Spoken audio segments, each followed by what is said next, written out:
You know, I worked every Saturday of my 20s. And I talk to 20-year-old entrepreneurs every single day. Lately, I've been saying to them, this Saturday, you're gonna have more time off than I've had in my entire 20s on a Saturday. So before you tell me how you're gonna be bigger than me, start thinking about what you're actually doing. Right. Listen, getting successful, whatever you consider successful, if it's rich, whatever, it's not a magic trick. It's not God picks certain people he'll make rich and certain people he don't. He gives all of us as his children the power of choice. You have a say-so in that. You can decide to be rich, and with God's help, it's highly doable, but you first have to think it. The difference between successful people and non-successful people is here. I'm no better than none of y'all. I'm not a better person than you. I'm not a better Christian than you. God don't love me more than you. None of that. If you want to be successful, you have to change this. This has to change. It's not what makes it hard is your lack of belief that it can happen for you. The fact of it is, though, it's very doable. If you keep doing what you've been doing, you're gonna keep getting what you've been getting. So if you're at a place in your life and you ain't happy with it, you have to change some things. But you have to make a conscientious decision that you're going to change. And it's not dependent on anybody else. It don't matter what your mama think. It don't matter what your coworkers think. It don't matter what your siblings think. It don't matter what your children think. It don't matter. They have nothing to do with it. This decision is yours and yours alone. It's two people born in a hospital every day. It's a person that's born in a hospital that's gonna get a job, and somebody born in a hospital that's gonna give them a job.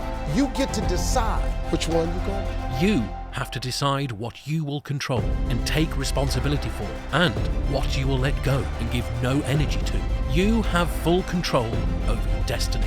You can't control what other people think about you. You cannot control whether people like you or not. You cannot control whether it rains or shines tomorrow, but you can control you. You can control how hard you work. You can control how many books you read this month. You can control how early you wake up to work. You can control how many times you go to the gym this month.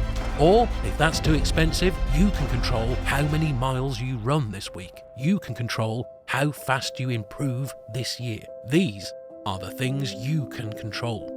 When you wake up every morning, you have a choice to make about who you will decide to be. You can choose to not give up.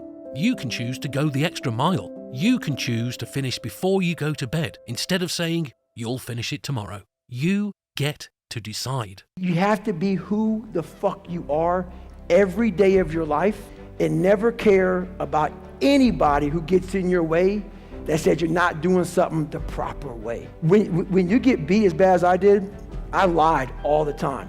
I wanted to be accepted and loved and all that shit that I created about 50 people. Whatever you like, I like. Just if you would be my friend, just be my friend. And that's where we get lost in life. Okay, so what do you say to the girl or guy sitting in this audience that has got a bit of a predisposition to want to be liked? If you don't get over that, you're doomed. Because what happens is this, you start to create a whole bunch of people that aren't even yourself. You never figure out who you are. You never live up to your dreams, your ambition. You live up to what whoever is around you that you like so much, that you want to emulate and be like so much, you live their dreams. You lose your power. You lose your power. The ultimate power is owning yourself. How many questions? The same thing. Put out content, put out a great product, test things, try it all, use data, use your intuition, test and learn, test and learn, test and learn. And this just insane lack of patience and lack of understanding that takes actual skills to actually win is frustrating at times. What does a local business need to do to get customers? You need to have a great product. You need to make people that could potentially buy your product know about it. You can do that through content. You can do that through advertising. You can do that by going to the Chamber of Commerce. You can do that by fucking cold calling every single business in town. Like, fuck, man. There's just so many ways to do it. But one way not to do it is to watch my videos and read Seth Godin's books and ponder and strategize and whiteboard all day and debate with your brother and wonder why. Like, lack of action is one way not to do it. One thing I'm doing is I'm constantly in motion. I'm constantly constantly in motion. I'm changing my products, I'm changing my game, I'm changing all the time. I'm redoing my pitch deck for VaynerMedia. I've got different ideas of how to sell it. Fucking learn how to love losing. Learn how to love losing like I do. You know why I'm not scared of testing? Because I don't fear the loss. I don't fear people laughing at me. Fucking laugh at me. Go ahead, laugh at me. I don't give a fuck. Try to laugh at me. Laugh at me with your opinions. Let's talk results. You know, can you laugh at me? People that are beating me. Zucks, you're allowed to laugh. Elon, you're allowed to laugh. Saka, laugh at me. You're loud. If you're not beating me, don't fucking laugh. People are scared. People are scared. People are scared of trying new things. People are students. You're students. You're not a fucking entrepreneur. You're a student. You're a student. All you want to do is read and consume and ponder, make pretend, and talk about how you're gonna. Fuck you're gonna. Go do it. You can only read so much. You have to do. I'm an extreme. Maybe I'm different. I don't learn that way. I don't read anything. That's not right. But is it right to read all of them? Shit. How many fucking books from these experts do you need? Do shit. Learn. Put in the work. Don't fucking have dinner at 7 o'clock and drink 2 beers and have the fucking Spurs Golden State game in the background with your 2 buddies and tell each other how you're gonna do it while you're fucking sitting there how you're gonna do it and dapping. I haven't seen fucking Steph Curry hit a basket this year. You've got to realize that as a young man, you grow through discomfort. This is something that's never really been taught to you before because every technological advancement has pushed more comfort into our lives. You've probably seen a lot of the same Jeffrey propaganda, like weak modern man propaganda that I have, that young people are under too much pressure. There's not enough pressure. Men are built through pressure, stress, and challenge. And so what you see around you is this social conditioning for you to be weak because they want you to have less pressure, less stress, and less challenges. You're coddled till age 18 in the education system, and then usually pushed into university, coddled again for another 4 years. You aren't given the space or even the mindset to grow. I believe that men have the divine imperative to become as capable, powerful, and competent as possible in this life. I reserve my human right to hold my own beliefs and practice them as I see fit and allow other people the same right to believe and act as they wish. I prefer loving, rewarding, consensual relationships with beautiful, positive, and virtuous women. I believe men and women are different and that each has their own unique and important strengths and abilities. I believe men have the sacred duty to protect and provide for the important people in their lives. I believe men have the sacred duty to protect the innocence and sanctity of their children and reserve the right and responsibility to raise their children as they see best to ensure their long-term happiness and success. I believe that men have the sacred duty to raise strong, capable, and honorable sons. I believe that men have the sacred duty to raise kind, feminine, and virtuous daughters. I utterly disapprove of violence within romantic or familiar relationships. I support good and honest governments and will obey their laws. I prefer to only conduct business dealings with trusted and vetted brothers. I believe that a man has the sacred duty to hold true to his word and do exactly what he says he will do. I believe that a man's life is difficult and that he has the sacred duty to become strong to handle such difficulty. I believe men are personally responsible for their actions and for the results they achieve in their lives. I believe in emotional control and the vital need to become disciplined and professional in all things. I believe that men have the sacred duty to approach everything in life from a position of strength. I believe that all men have the sacred duty to become men of upright and virtuous character and live above all possible reproach. I believe it is incumbent upon me to ruthlessly identify my own weaknesses and limitations, and I eagerly work to overcome them and become more capable in all realms. I seek to improve my personal freedom to think, act, and live true to my masculine imperative in all ways. I believe each man has a sacred duty to mold the physical body into the strongest, most resilient, and most capable version of itself. I believe that men have the sacred duty to rigorously train themselves, both physically and mentally, every day. I believe that I have the sacred duty to only eat the highest quality foods possible. I reserve the right to protect the sanctity of my bloodstream and make my own decisions about medical care and procedures. I affirm the importance of endlessly improving my mental faculties through diligent work, study, and practice. I believe in acquiring wealth and abundance in order to improve my life and do good for those I care about. I believe in the merits of healthy competition and constantly encourage all men to seek out competition to improve themselves. I believe that masculine brotherhood is essential to men's mental health, happiness, and success, and I relentlessly encourage men to meet together, train together, and work together. I maintain the trust of my brothers through reverent silence regarding our most sacred and shared experiences. I believe in honoring my ancestors and living in a way that would make most of them proud of me today. I reserve the right to administer difficult rites of passage for our young men to allow them to earn the rank of manhood. I affirm the importance and need for travel and adventure as men. I seek to help men overcome poor mental health through embracing hard work, physical improvements, and shared masculine brotherhood. I reserve the right to make the best choices I can at the time to protect myself and respect my mental health. I do good in the world and seek to help those less fortunate. I believe all men have the responsibility to lead and guide those they care about for greater health, prosperity, and happiness. I choose to only interact with those who are respectful and civil to me in return for my own respectfulness and civility. I reserve the freedom to speak and refer to others as I believe is best and most truthful. I reserve the right to choose my company and include only those whom I believe are best for my health, happiness, and success. I believe I have an imperative to only spend my time in a way that I determine is beneficial, uplifting, and empowering to myself and others. I choose to only allow myself to be influenced by those who I believe have my best interests in mind. And the final one, each day I dedicate myself anew to create the greatest possible positive impact on the world and do the work necessary to achieve a greater masculine excellence across all realms of human endeavor. Know the difference between lust and love. There's a big difference between love and lust. When you're young, you tend to fall in love quick. And whenever you fall in love, you lose your emotions, you lose your mind. You don't really know what you're doing, but it's just maybe somebody you dated where the sex was great. Just maybe somebody you dated where there's a great connection in the bedroom, or whatever it may be. You have a certain level of connection together, right? And that may confuse you on this may be the person that I ought to be with for the rest of my life. But marriage, love, long-term relationship is a very big difference between a great, good time you had with somebody. I had relationships in the past where I was confused. I thought this is it, but it was just great, one aspect of the life. And then eventually later on, you start taking your time and you say, wait a minute, I'm just having a good time with this person. This is not somebody I'm gonna end up with. But for current time, I'm having a good time, great. So you have to differentiate between those two. Many young men make a mistake in that area. Say, if you want to be an anomaly, you have to act like one.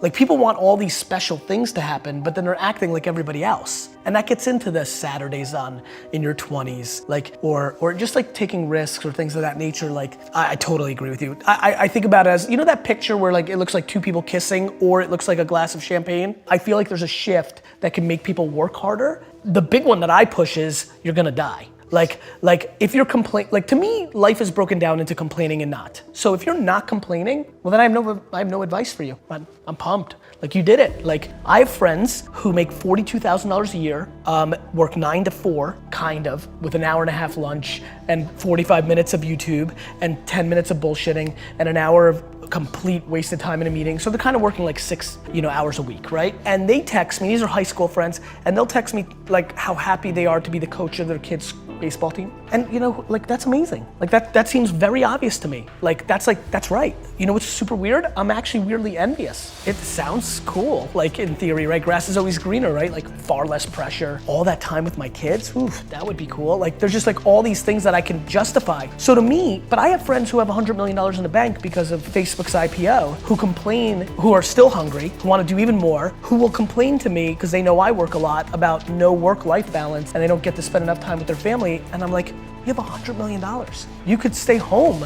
Like, you're in control. Like, don't complain about it. You've made that choice. Don't bullshit me. Like, you want to spend more time with your family? Spend more time with your family. This is back to what we said about keyboard warriors. I'm trying to be very careful about what I'm saying versus what I'm doing, because that's how you get exposed. And I don't mean like people calling you out and being like, you suck. I mean to yourself. I don't want to be exposed by myself. It's looking yourself in the mirror and saying like, am I doing this right? So to me, there's so many people that are talking shit about how big of an entrepreneur they're gonna be and how much they're gonna achieve, and they don't work on weekends. I worked every Saturday of my 20s. And I talk to 20-year-old entrepreneurs every single day. Lately, I've been saying to them, this Saturday, you're gonna have more time off than I've had in my entire 20s on a Saturday. So like, before you tell me how you're gonna be bigger than me, start thinking about what you're actually doing. Right. I got in Amway when I was 21 years old. I'm gonna tell you this story. My sponsor was a guy named John Walker. I lived in Cleveland, he lived in Rochester. I got laid off from Ford Motor Company. I wasn't working, so I didn't have no reason to get up in the morning. Every single morning at 5:30 on the dot, my phone would ring. I pick up the phone. Hello. Steve, this is John Walker. How you doing, man? It's gonna be a great day. How you feeling? Yeah, John, I'm asleep. Hey, man, it's gonna be a great day. And he'd hang up. The next day at 5:30 in the morning, bring, hello. Steve, this is John Walker. How you doing, man? It's gonna be a great day. How you doing today? John, I'm asleep, man. Hey, man, just want to tell you it's gonna be a great day. Click. Next morning, bring. Hello? Now, I'm mad now. This been going on a couple weeks, and I kind of know who it is. He didn't change a damn thing. Steve, it's John Walker. How you doing, man? It's gonna be a great day today. Man, I was so mad, man. I hang that phone up. 37 days in a row, he called me the exact same way because he was teaching me something. I didn't know it, and every single day I picked the phone up. Yeah. Steve, John Walker, man. Yeah, John, yeah, it's gonna be a great day, click. And then one day, the 38th day, he told me how many days it was, he kept record. He picked up the phone, I said, hello? He said, hey, Steve, it's John Walker. I said, yeah, man. He said, man, can I ask you something? I said, yeah, John. He said, why do you answer the phone like that in the morning? I said, what are you talking about? He said, every time I call you, I've called you 37 days in a row, and you keep answering the phone like something's wrong. I said, hey, man, I got laid off. I'm getting unemployment. You know, I ain't got to get up early, man. I said, what's up? He said, I'm really disappointed in you, man. He said, man, when you gonna change your attitude? I said, ain't nothing wrong with my attitude. He said, yeah, it is. He said, when you wake up in the morning, man, you got a bad attitude, which pretty much explains why you've been having a lot of bad days. And he said, man, I hate that about you, man, because you're such a cool dude. You got so much potential. He said, man, I'm sorry to bother you. And he hung the phone up. Man, let me tell you something. That cut me so deep, man, because, you know, I don't like nobody thinking I'm something, but I'm acting like I ain't. That you don't even understand what they did to me. So the next morning, I thought about this all day. I said, man, this dude, he been playing me for 37 days. He been calling me. Next morning, I'm damn near sitting up in the bed. When this rang, hello? Hey, Steve, it's John Walker. I said, hey, John, what's happening, man? What's going on with you, baby? I said, it's Steve Harvey, man. He said, Steve, how's it going? I said, man, I'm having a great day, man. I'm having a great day, John, man. You don't believe it, man. I got some great stuff gonna be happening. He said, man, you my man. Click, and he hung up. And I wanted him to ask me what had happened, but he never did. Then one day he called me, he said, hey, man, you're gonna be sheer greatness because you've learned how to wake up. 21 years later, 22, I got a gig in Chicago on the radio. You know what I was? The morning drive guy. You know what I've been doing since 1991? Every single morning, I'm in 112 cities. I talk to 9.5 million people every week. I have the #1 adult contemporary radio show in the world. I wake people up every morning, and I wake people up with the right attitude because my attitude changed. So God turned me into the morning man. It's the Steve Harvey Morning Show. Cut it on and watch how I do your every morning.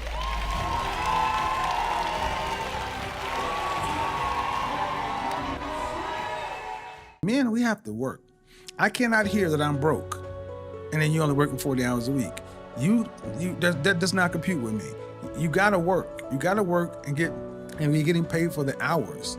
You know, here's the thing, this thing to start correct themselves. Once a man puts himself in a position where his head's a little bit on straight, and it does not have to be perfect. You can't wait till this is perfect. You gotta do all these things at the same time.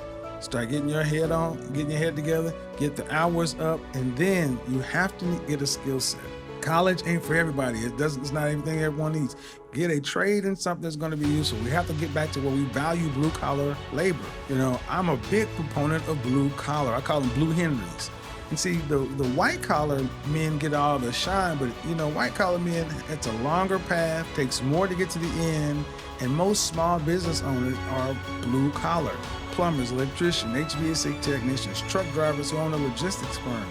There's a lot of opportunities. We mentioned Gary Vee. He wasn't a great student. He's a multi-millionaire and owns one of the most prolific social media firms in the world. Get your head right, get your money, get you some sort of certification or skill to where you can actually start making yourself of use, because fast food is not a long-term thing.